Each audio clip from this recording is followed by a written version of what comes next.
What's going on, guys? It's June here with a deck profile. We just came from the Seattle Regionals, and I've got my boy here, Ramiro. What's up, dude? Hey, how's it going? Hey, Ramiro just got 5th place at that regional. Super proud of that, his accomplishments, dude. Honestly, probably some of the best playing I've ever seen from you. So, yeah, super proud. Why don't you go and tell us what you played today? Yep. So today I played Dracoslayer Pendulums. Nice. I won X1, got 5th place.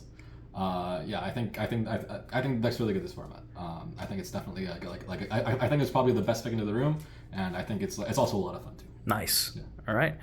Before we get started, did you want to give any shout outs? Yeah, I did. Yeah. So I want to give a big shout out to my homie Leo. He unfortunately couldn't make it to the regional today. Had some stuff pop up, but yeah, I just want to give him a huge shout out because he's a great friend. He always makes me happy to play the game. Just because I get to see him and hang out with him, and so yeah, I just wanted to give him a huge shout out for that. And yeah, obviously he helped me test a lot. Yeah, bro, lots of love to Leo. He's honestly such a cool guy. Yeah, honestly, Leo is the homie for sure. Yeah. So after that, honestly, shout outs to a good portion of the crew. Shout out to my boy Billy, Chris's Team Pog, Chris and Jin's Team Pog teammate. Boy. Yep. Our man got he earned his invite today. He was playing Sprite. He played super good all day. And honestly, I'm super proud of him for playing Sprite, doing well into the room, stuff like that. Big shout out to Elijah. Elijah also topped the regional today. He got 6th place. Elijah is probably one of the best tier players I know. He definitely testing against him definitely made a lot of the other easy tier matchups feel a lot easier. Mm-hmm. You know, if you can dodge a wrench, you can dodge a ball. Yep. And he definitely he helped me a lot because he comes up with cool plays into my deck that I then see people do at the regional, and then because I've seen them before in testing, I know how to play around those plays, and that was really cool. Nice. Yeah. Shout out as well to Ollie, Alec, Danny Ramirez, Ryan Rowe, Tien. Honestly, Paul. All the judges and staff at the Seattle Regional. It's really cool that we finally got one after. So the last one was in September of 2019. Yeah. It's been over 3 years since the last one. It's really cool that they happened again. The event was ran super smoothly. The judges were great. It was pretty timely. Honestly, it's been one of the smoother run events in memory. And just big shout out to all of them for making it happen. Yeah, honestly, and then shout out to all the friends, of course. So shout out to both Matts, Kariotti, and Tang. Shout out to Roger. Yeah, shout out to Max. Shout out to Henry, Charlie. Shout out to Jim. Jim's honestly the homie. He believes in me when I don't believe in myself. So honestly, I think he's a great friend, and yeah. Hell yeah. To all the boys, lots of love. All the boys, yeah. Hell yeah. All right, let's go hop into it then. All right, cool. So I played 3 copies of Luster Pendulum. Okay. So he doesn't actually have a monster effect. It's just a restriction. The relevant part here is that you can destroy your other scale and then add a card with the same name. So what that does is that lets you. So there's a lot of effects in, there's a lot of effects in this deck that trigger on destruction. Mm-hmm. That lets you trigger them at a +1, and that's really good. Yep. And then he also lets you just load your extra deck so that your pen summon is bigger. Nice. 3 copies of Majesty Pegasus, the Dracoslayer. Mm-hmm. This is probably the best Dracoslayer name. She has a broken monster effect and broken scale effect. Her scale effect is if you have a Dracoslayer or Magispector in your other pen zone, you can add a Dracoslayer from your deck to your hand, and then if you would like to, you don't have to, you can pop a scale. So that's really good because it gets you everything that you need, fixes your hands, gets you tuner access, gets you another skill if you a magic skill number if you need it. The fact that the pop is optional is just insane. Yep. Because it's basically just not a restriction at all. Yep. Like in other cards. The monster effect, funny enough, is somehow even crazier. Yeah. Yeah. If the card is special summoned by a Dracoslayer card or Pendulum summoned, you can search for a field spell and then discard one card. Notice that I did not say what kind of field spell because it just says any field spell. Any field spell. Any field spell. Yikes. And that is so good because that lets you first of all play floodgate field spells. That's part of what makes it that good, especially into this format. There's, for example, one field spell that's very good into the top deck. Yikes. And then also, like, if you would like, you can also side deck additional ones as well. So I side deck one for matchup that I personally struggle with, like without that field spell. Yep. And then like obviously like you can you can search like combo field spells, like for example like I play Sky Iris. That lets you keep extending further. That's what like enables you to make like really big boards. Nice. Yeah. Right. So it's really good. Yeah. Like if you can keep this loaded like on the follow up, like a lot of times like if they break your board and you just you can just search a field spell on the follow up. That's just super good. She funny has a third effect that didn't come up this event. Oh. It's kind of fringe. You can discard it, and that makes your Dracoslayer cards, I think, unable to be targeted and destroyed. Let me double check that. Yes, it makes your Dracoslayer monsters you control unable to be targeted, the card effects, or destroyed by card effects. And you said that's a bonus effect, like that's the bonus effect. That's the hand trap effect. What the? Yeah. So that effect is kind of iffy because a lot of times like discarding a Majesty is a huge kind of big thing because like you always want it in circulation. Yeah. But there are like situations where you can just do that and like completely just to validate something like a Suliak. Yeah. And that means that you can just like spin their shit for free. Yeah, it's kind of fringe. Didn't come up this event. Didn't come up at the remote YCS either. Where I played this deck also got 49th. Barely missed top cut. 173. If it comes up, it's good. It's always nice to just have extra utility. Right? Huh. Okay. Yep. Up next, I played 3 copies of Ignis Phoenix. Yes. Sir. The scale effect isn't real. Don't worry about it. I actually unusable. The monster effect is what matters. Yeah. If this card is destroyed, by anyway, you can special summon a Dracoslayer monster from your deck, and it is treated as a tuner. Crazy. Yep. So that's really good. That's your main way of making a Beyond the Pendulum before your pen summon, which is what enables you to do full combo. Yep. The fact that it's treated as a tuner is really good because this deck. So this deck's tuner count is relatively low. Yeah. But you need a tuner to actually combo. So Yep. the fact that becomes a tuner really good. And then obviously like it triggers Majesty. And it just gets you like any extra name that you need. Nice. Yeah. Lots of ways to trigger in the deck, obviously. Yeah. We played 3 copies of Dynamite Power Load. Nice. So this guy's skill effect is that you can summon the other scale if it's a Dracoslayer. Oh. That's really good. Helps you extend, also make beyond. It can summon itself. That actually does come up a lot of the time. Mm-hmm. So the monster effect actually comes up too. If it's tributed, you can add a Dracoslayer monster from your extra deck face up to your hand. So that comes up for 2 things. It gets you follow up for next turn. Right. Funny enough, if you get this deck loses kind of hard to Nibiru. If you get Nibiru'd, that counts as tributing the card, which means that you can it helps you extend a little bit past Nibiru. Even though like if you get Nibiru, you probably just cooked anyway. Like the combo itself has a way to tribute it. So you're basically you're ideally tributing this card whenever you combo. Gotcha. Yeah. I mean, not losing so hard to Nib though. Were you going into the regional kind of expecting Nib to be in the room, or I was going into the regional expecting that Nib was not a real card and that people should not think it's a real card. So that paid off. I didn't get Nibbed once. Yep. No one was playing Nib with the remote YCS either. Yep. Part of what makes the deck good is that it's really good into the staples that people are playing. Yep. And the staples that are good against it are things that people aren't playing. So for example, D-Barrier, Yep. Anti-Spell, Yep. Nibiru. It is good, however, into things like Imperm, Shifter, like Bestials. yeah, Fenrir, all those things, the things that people actually are playing this format, Yep. are things that this deck doesn't care about, and that's part of what makes the deck a good pick into the room. Gotcha. So like you're essentially you're playing an engine that's not as powerful as Ishizu's Here's, but like it's not countered at all well by the things that you're actually expecting into the room. So you're taking a slight decrease in power for like a much better like much better time like navigating the practicality of the field. Like a better meta call, basically. Exactly, yes. And that actually I think is I personally do think that this deck was the best pick into the room. And I continue to think that after the event. This deck so that's actually exactly this way. Damn, absolute confidence. Yep. All right.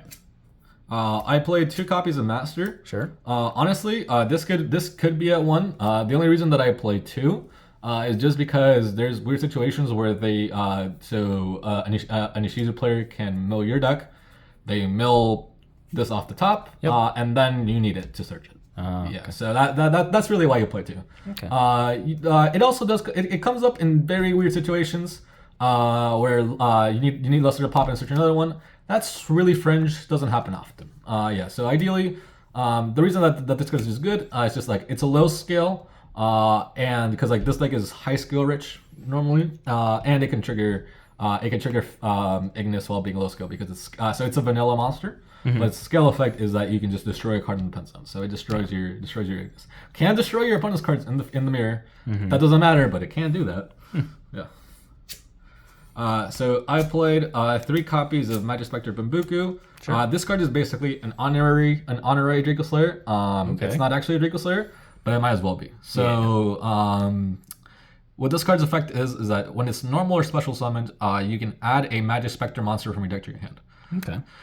So the reason why that matters is because Majesty Pegasus is treated as a Magic Spectre at every point. Oh yeah. Yeah. So that means that this card gets you to your so this card gets you into the best card in the deck, and the fact that it does so at a +1 is really good. The best 2-card combo that you can draw into the deck is Bambuku. And Ignis, and that by itself, like with a discard, so you can search a field spell, is just full combo right there. No questions asked. Obviously, like interruptions and stuff like that, but besides that, no questions asked. Yep. And also, because it's a Magic Spectre, most of the Magic Spectres have an effect, including this one, that says that it can't be targeted or destroyed. That's really good too. So what that means is that it can't be impermed. Yep. Can't be Sulyect. And if they try to do something like Baron it, it's not gone. So you still keep the body, which means that you can still link with it. And all those things came up today. Crazy. That's part of why this card's just dummy good. Huh. Yeah. Played 1 copy of Astrograph. Also might as well be an honorary Dracoslayer. Yeah. So this card. So the only relevant part for this card in particular, because it's on 1, is the scale effect, the monster effect. Sorry. If a card you control is destroyed, any card, you can you can special summon it from your hand and add a monster that was destroyed that turn from your deck to your hand. So, a couple cool things about this card. So Konami has a cool history of not putting once per turn clauses on Pendulum cards. Yeah. Yeah. So what that means is that if you have this card, you can reuse some effects, and you can do so at a +1 because it just comes out as a body. Jeez. Also, this doesn't come up often, but it's just kind of funny. You don't have to add the thing that triggered it to your hand. You can add something that was destroyed at any point earlier in the turn. Oh. Just a destroyed card this turn, right? Yeah. That means that, for example, let's say you just use Majesty and use Majesty to pop itself. Yeah. And then someone does something, you summon it from your hand. You can just say, well, here's a free Majesty. Yep. And that's just stupid good. It itself is not once per turn, funny enough, but it's at 1, so that doesn't really matter. You don't really have a way to recycle it without electricity. Yeah. So Astrograph is what enables you to do your full combo. So in general, this deck plays, you use Beyond to sort of finish out your hand. The way that the order of operations goes for that is that you go. So first of all, if you don't have scales, you need scales. So you search your scales first. Right. If you have scales, the next thing that you need is tuner access. So if you don't have a tuner, you do that. If you have all of the above, then you search this bad boy. And then that by itself is full combo. And then if you can do that and pen summon 3, 4, or 5 monsters, you can end on Four Material Apple, Titanic Galaxy, IP, Dweller Urbaguska, And then if you pen summoned more than 3, so 4 or 5, you also end on a Nibiru in your hand.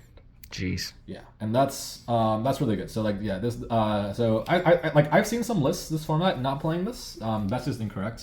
This is probably like one of the most insane cards ever, most insane pendulum cards ever printed. Yep. Yeah, you definitely have to play it. Jeez.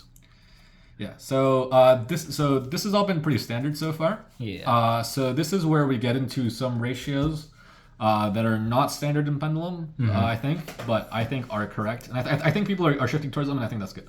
Nice. So I played 3 copies of Harmonizing Magician, and then to pair with that, I played 2 purple and then 2 Joker. So the most important part here is the fact that I played 3 Harmonizing. I've seen a lot of people on 2 or 1 this format. Yep. There's also been some lists that are not playing it at all.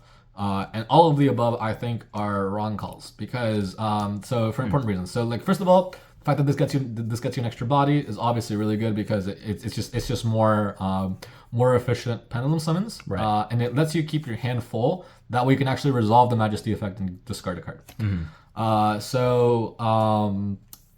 The most important thing is that like if you're getting interrupted, the most obvious target, like for people that like it's correct, and it's also just like very easily like very intuitive for people to figure out, even if they haven't tested against the deck. Just hit beyond the pendulum. That's what people do. Yeah. If they do that, a lot of the times, like with Beyond, like you're using it to get tuner access, and if they cut off your tuner access with Beyond, a lot of times like you're actually you're actually like very severely limited in what you can actually do. Playing 3 means that it's just a lot more unlikely that hitting Beyond will actually just successfully cut off your tuner access. Right. And that's important. Lets you play through interruption. And then honestly, like just being able to see consistently in general is good. The only reason that you wouldn't want to play 3, and I don't think it's a good enough reason, is that so this card can't be pendulum summoned from the extra deck. Oh, okay. Yeah, which means that if you're in a situation where you draw multiple and you're trying to make it Beyond, like you can't actually get advantage out of that back from the extra deck. And that does come up sometimes. It's not a negligible thing. However, I think you just play 3 anyway because you're a lot more likely to get interrupted on Beyond the Pendulum. Yeah. And need this than you are to just draw multiple and actually lose a game because of that. Yeah. Gotcha. Yeah, and then obviously this on summon searches that. Yeah. So I only played 2 Joker. So the reason why is because Joker has a weird conflict with Bambuku. So Joker, for example, can only be used on normal summon. Right. Bambuku is on normal or special. So you would think intuitively that playing 3/3 is fine, because you just go normal Joker, a pen summon Bambuku, and then get the full thing anyway. Right. That is not actually happen in practice because the reason why is because Bambuku is almost always the better play. And what that means is that you're not getting full value out of Joker.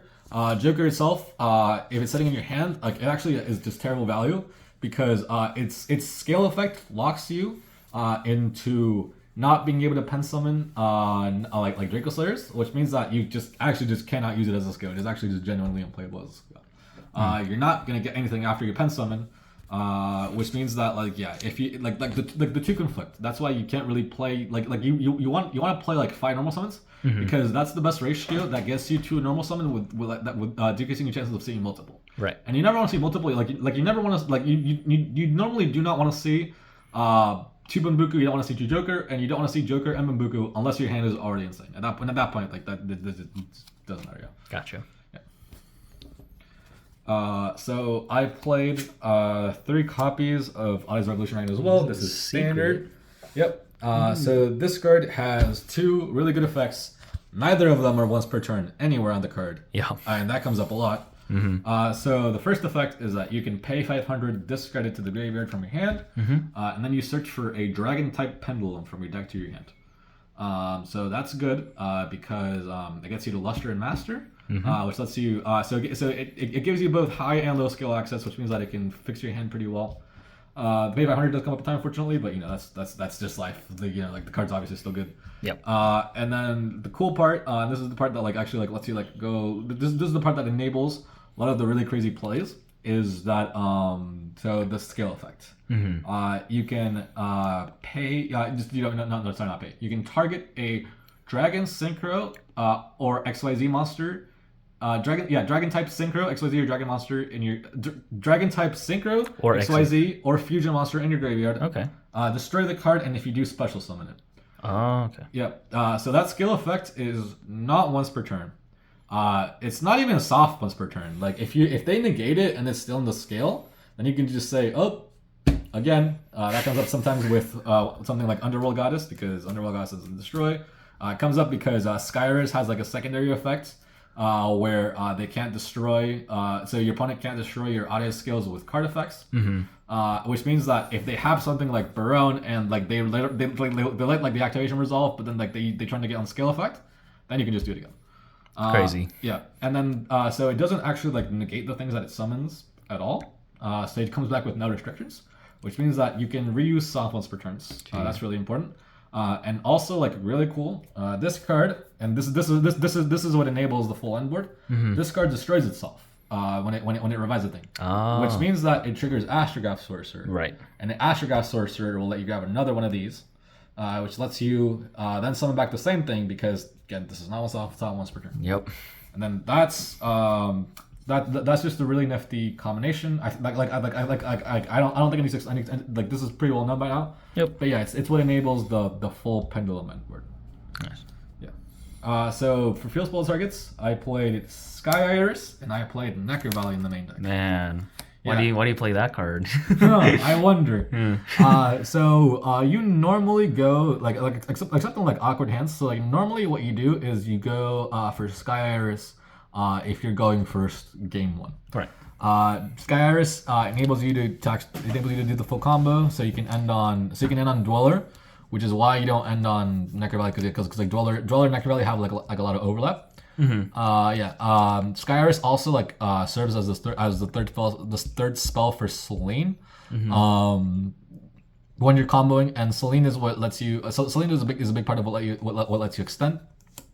So that's really good, because you have so this deck doesn't play a high spell count, as you've seen. We've already gone through a lot of monsters. Yeah. But normally your spells are your 2 scales and then this, and then because Selene counts field and grave. You don't need to worry about your grave. If you just have 2 scales, search that, you're golden. You can use Selene. Nice. Yeah. And then the actual effect is that you can target a face-up card you control, destroy it, and if you do, you add an Audits card to your hand. So the only one that we play is the aforementioned Revolution Dragon. Right. And so that's what lets you extend in. So doing that in the middle of your combo lets you extend into looping a particular synchro in the extra deck. Broken. Yeah. So the reason that you play so as I said, you don't actually go into this turn 1. So the reason why you play it is because a lot of times you're going to go second in the tier. Yep. And if it's pretty unlikely that you're going to OTK them. It probably will not happen. Yeah. So what probably will happen is that you'll break their board, and then you'll be like, hey, I need to build my own board. And the easy way to do that is to just search this bad boy, slap down something like a Baguska, and then pray. And then honestly, that's pretty good. So in the main deck, it's essentially follow up, but it's really good follow up with that. Yeah. And then also having it in the main just helps you save space on the side as well. Yep. Pretty good. Yep.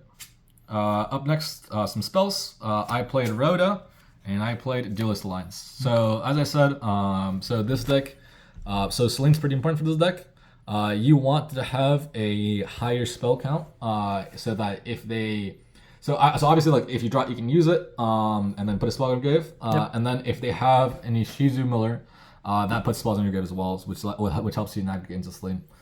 So Rhoda is the best one by far, because it searches you Ignis. Yep. I played Duelist Lines as well. So that one, so you have to control skill to activate it, but it searches Luster or Master. So it's basically just an extra copy of the hand effect of Revolution Dragon, except you don't play Lightness. Some people playing Dynamis Charge as well. I tested Dynamis Charge for a pretty long time. So what that one says is that you can add a Dynamis from your deck to your hand. So the target for that is Dynamite Power Load, because that's treated as a Dynamis, just like Majesty is treated as a Magispector. Right. And then the other effect that Dynamis Charge has is that if a Dynamis leaves the field, you mandatorily add a Dynamis back from your extra deck to your hand. So Dynamis Charge is also pretty good. Honestly, like strictly, I just didn't really play it just because space reasons. That's similar reason to why I didn't play the third Purple Poison.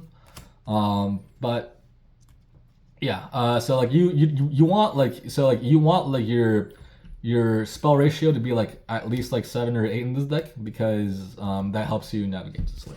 Nice. Yeah. So some staple cards. Yep. I played Triple Attack. Sure. Honestly, like Triple Attack was just okay. So like it's really important that's a spell. That's really good. But besides that, it's just there to like it's honestly just there to let you extend their halfness. Because a lot of times if they halfness your guy, you need to be able to take what they make so you can actually keep playing. Yep.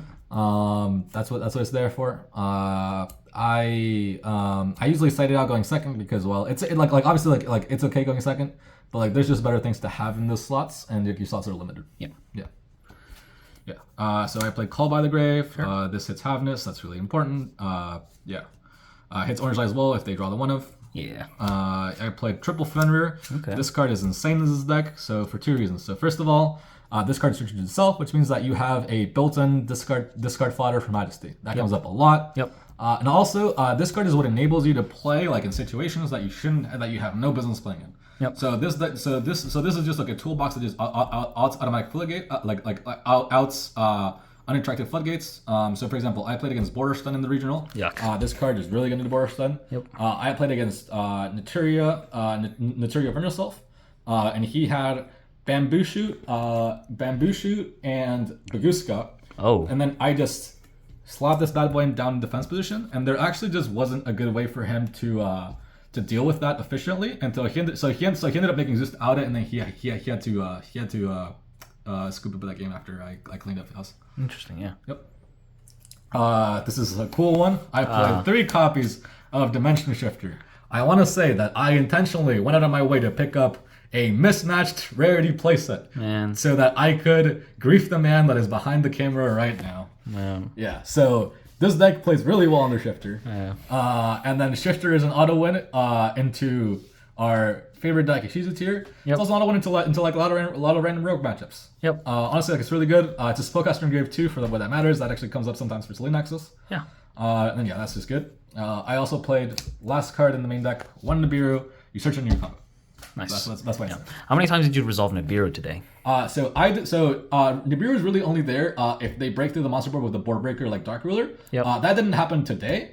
So I did not resolve Nibiru today. There are more ways. Yes, it actually came up a few times. Okay. Yeah. Yeah. Do you think people are going to be expecting the card at all? I don't think people are going to expect the card at all. However, keep in mind that like if you search on your combo, obviously people are going to know it's there. But it forces them but because like a lot of times like they out your combo with like something like Droplet, that makes it so that like there's no good way to like trade for Nibiru if you're actually trying to full combo. Yeah. Yeah. So that's why it's there. Nice. Yep. Right. How many cards in the main deck, by the way? 43 in the main deck. 43. Yep. Cool. So extra deck, I played 2 copies of Beyond the Pendulum. Sure. Yeah. Most people are on 1. I run 2. So I prefer this. This is my favorite piece of follow up. Other than even better than the Mister. Also got the Field Center. Yep. Yeah. We got the Field Center as well. Nice. Yeah. I normally started with the Field Center face down so people wouldn't know what I'm playing, and then as soon as I put down the card, I flip the Field Nice. Center face Boo. down. Yeah. Boo. Yep. Shout out to Sky for telling me about the Field Center. Hell yeah. Yep. So on summon, you pay 1,200 life points. You search a pendulum, any pendulum, and then until you pendulum summon, your skills are negated, and your you can't activate monster effects. It doesn't matter because you just got any pendulum in the game, so you should be able to comment from there. Nice. Yeah.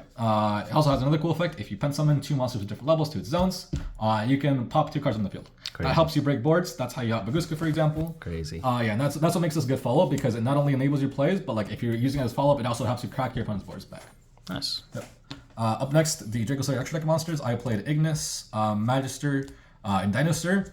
Most people are onto this. I only ran 1 so that I could run the second Beyond. No regrets at all of that. The second one of this came up at no times today. Okay. I did get this back a lot of times in follow up because by just searching extra copies of Revolution Dragon.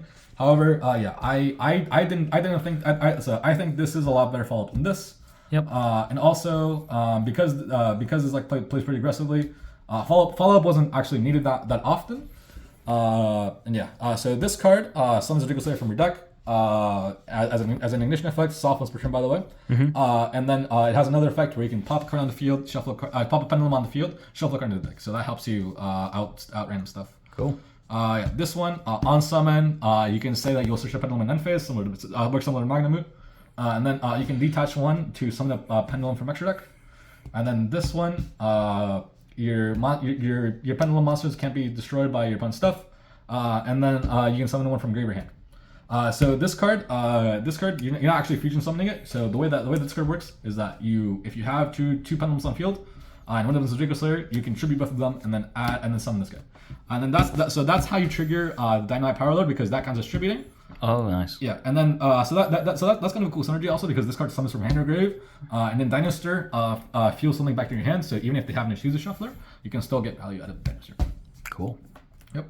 Played a copy of Selene. This card is really important. It's what enables the combo, because this card gets you into Zelantis. Yeah. Zelantis is what lets you. So Zelantis is what lets you go plus $1 billion, because usually your combo funnels you into these two. You Zelantis, you shuffle them, you bring them all back, and then their effects are soft once per turn. So you can just do it all over again. Crazy. Yep. And then that's insane. And then you don't actually make this on top of another Link 4. Usually goes Selene, so you go Selene, bring something back. Yep. And then you do stuff, but that's essentially just represents this free. Cool. Yeah. I played Appaloosa. This is normally what you go into after you use Atlantis. So you use Atlantis, you use both the effects, then you go into usually a format Appo. Cool. That's the card's just insane. It does come up sometimes that like you make it in awkward situations, you spend it, and then you make Zelantis on top of this. That comes up a couple times. It's just crew heavy. Cool. Played Baguska, Gallon Granite, and Dollar as my rank 4s. Yep. Gallon Granite is there because before you make Zelantis, a lot of times like you have two level forces randomly on the field, and you don't really have anything that you can do like before like that you can do with them like post Atlantis, because Atlantis plays full your entire zones. Okay. Yeah. So this card, what that lets you do is you can actually like incorporate the advantage into more interruptions, which is the Nibiru main deck, and it puts extra things back in the graveyard, so you can just bring them back with Dinosaur. Cool. Yeah, basically just as free Nibiru. This card, obviously great against Ishizu too. Uses to make this blind. This is what you usually make against non-Ishizu matchups. And yeah, that's strong. Yep. Titanic. Yep. You make this with Dinosaur and Ignis. Helps you protect your Nectar Valley in weird situations. It's the battle protection for the board. Because a lot of the times like they'll like Ishizu here will try to burn over the Dweller so that they can play on your turn, but then you just redirect attacks to this, and that helps keep the Dweller alive. I played the IP Unicorn package. You make this in the full combo, which is good. Yep. And last but not least, I played Access Code. I went to this card a bunch today, and it's how you OTK essentially. I will say I didn't play an Omni-Negate package in the extra deck. So a lot of Pendulum decks right now, they play something like it's either Monkey Board along with Auto Synchron and Tilting Entrainment to go into Baron, or it's Auto Seer with Arc Pendulum Dragon to go into Vortex Dragon. I did not play either of those packages. The reason why is because they're not that they're not that good to draw, because they're not level 4. They're not made up of level 4, and you're essentially just shoehorning stuff for an Omni Negate, and I don't think Omni Negates are worth it that format when you can just make Appo instead. When you can just make Appo Dweller instead, I don't think you're getting a lot of value from like playing Mendex Bricks for an Omni Negate.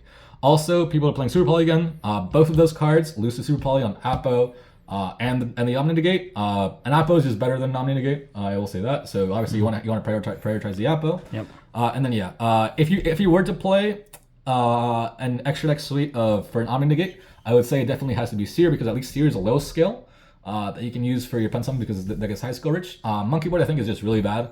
The entrainment is just like essentially just like a slot in the extra deck for that's taken up for no reason. It's not like Monkey Board, like if hard drawn conflicts with the Dracoslayers a lot, which means that so the way that the play works is that you're relying on Beyond negating the Monkey Board so that you can actually pen summon and then get it back to level 1. Get back to skill 1. That's just not good. It makes it so that if you hard draw it and they negate your Beyond, you actually just die. And that just fucking sucks. Yeah. So in general, I recommend don't play an Omni Negate suite. It's not worth it. You're not getting any quote advantage. You're just taking up valuable deck space. Just play going second cards instead. You'll be a lot happier if you do. Cool. All right. Side deck. Ooh. 3 copies of Sphere Mode. This card went insane today. This is probably like best the best board breaker into a season tier. Like obviously like the best going second card in general is Shifter. Obviously. Yeah, obviously. If the board resolves, this is the best play to out it, because a lot of times like the board is just 3 or 4 monsters. And so this makes it so that until they Havness, their spells and traps are turned off. And that lets you just do skill plays before you get Havnessed. So like if you time them right, that means that you can break the board. So this card also says that it can't be attacked. That matters 0 in this deck, because you just put it back into your deck with Ignister. So you can OTK through your own Sphere Mode really easily. Nice. Yep. 3 copies of Lightning Storm.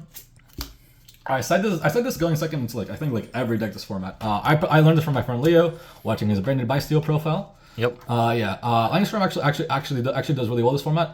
If you so going second against Hizutir, they'll have stuff like Crime and like Planet and stuff. Yeah. And using this to beat Crime is really good, because Crime is insanely good. Yeah. If you draw 2 into Hizutir, you're actually pretty golden, because that actually like deals with a lot of stuff. Yeah. You're hitting Scream, which means that they're milling less. Like letting them search something. Like setting a trap on your turn is just not relevant. Like as long as you can get as long as you turn off the mill. Hits Perlarino, which means that they can't shuffle things back in the deck with the shufflers and then pop a card. And it hits Soliak. Which obviously lets them search Havness, doesn't matter. They'll have search Havness anyway. Yeah. Duster, just the better version of this. I don't normally go monsters on this. I just go backer usually. Duster is just the better version of that, because you can just do that whenever. 2 Dark Ruler. This was for Sprite. I didn't play against Sprite, so it didn't come in. It was also for Flute. Didn't play against Flute. Didn't come in there either.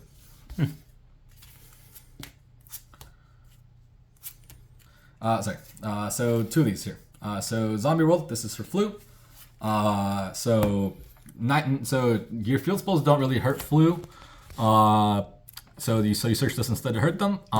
Flu plays a lot of monster-based board breakers. Like they can play like something like Ultimate Slayer very easily. A lot of times they'll play Dark Ruler as well. This makes it so that they can't play unless they specifically capped Spell and Trap Destruction going second. Interesting. Yeah. Scarlight for time. Yep, for time. Yep. How many times did you go to time today? I went to time a lot today. Okay. I only Scarlighted one person, unfortunately, who was my friend Norbu playing the mirror. I'm sorry, Norbu. Yo, shout out to Norbu. Shout out to Norbu. Norbu's a really nice guy. This card's kind of evil, but you just kind of have to play it because your main deck combo pays life points, which means that you will automatically lose in time unless you play this. Yeah. Yeah. Then the last thing I played in the side deck is the Guiding Ariadne package. Cool. Yeah. So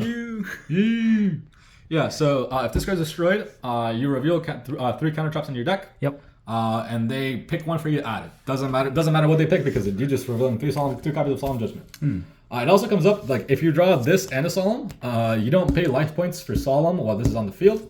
That comes up in like weird time situations. That's pretty cool. Yeah. It's not looking up.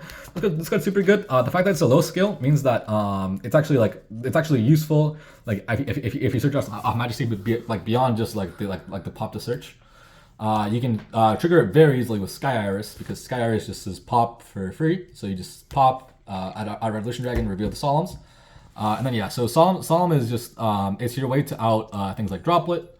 which hits Dweller pretty hard. Like as long as they don't hard draw how to choose a trap, and yeah, it just adds more layers to the board. So in general, going second, so going first, game 3, you're trying to have I learned this watching the Goocast by Pak and Nesh. You want to have, if possible, 3 layers of interruptions. So what that means is like 3 different types of interruptions. So you have obviously your monster line. You have the Nibiru in hand as a hand interruption, then you have this as a backup interruption. Nice. And that makes it so that there's no single board breakers that deals with everything. So that's really good, because it means that theoretically you should be able to win going first if you just resolve the combo, like no matter what card they draw. And that is in practice what happens too. Yeah, like obviously if the combo gets a strip, that's another story. But if the combo resolves, this makes it so that it's automatically over. Very good. Yep. All right. So overall, any thoughts that you have on the deck? Any changes that you were considering moving forward, or things that you might try in in the far future? Yeah. If I go into events in the near future, I probably will be playing this exact list. I'm not I'm not like ecstatic about some things. I think the talents could be tweaked. Maybe there could be something else. And right now, I think talents is the best thing. That's a spell that can go in that slot. But yeah, I overall, I'm pretty happy with the deck. Maybe just random side deck tweaks. Maybe the Dark Roach could be something else. I don't know. Yeah. But yeah, I think the deck overall is really good. I was super happy with it. There's no situation that a deck can't play. My one loss today was just me forgetting. So me in comboing in a vacuum, doing my combo wrong, and then not ending on level 4 for Dweller, and then getting punched by Suited Tier. Yeah. And then game 3 getting jumped back by Steel after getting Scatter Shard in time. That one was just on me. But in general, the deck, any situation that any situation, as long as you don't break, you can play. Which means that in theory, you can win as long as you play skillfully, and that's really good. The fact that almost every game, almost every game you play with the deck is winnable. It's really good. And then that's exactly what you want when you're going into a long-term event. Yeah, very nice. Yep. All right. Well, thanks for the deck profile, man. And I may be looking forward to a combo video in the near future, because I understand that this deck is very complex. So it might be pretty cool to see how you do some things. Yeah, the combos in this deck are very complex. I will say the Dracoslayer Discord has a very nice spreadsheet that I recommend you guys check out. Rubo made it. It's an open community spreadsheet that's honestly awesome. However, the combos that I personally played are not combos that people that are on that spreadsheet. They're combos based on the Japanese Nats topping deck. So those are very different from the standard combo. So nice. I am definitely down to do a combo video, show how my combos are different from maybe standard combo, and then explain why I chose those combos. Sick. Sounds pretty spicy. All right. Well, all right. This is June here, signing out.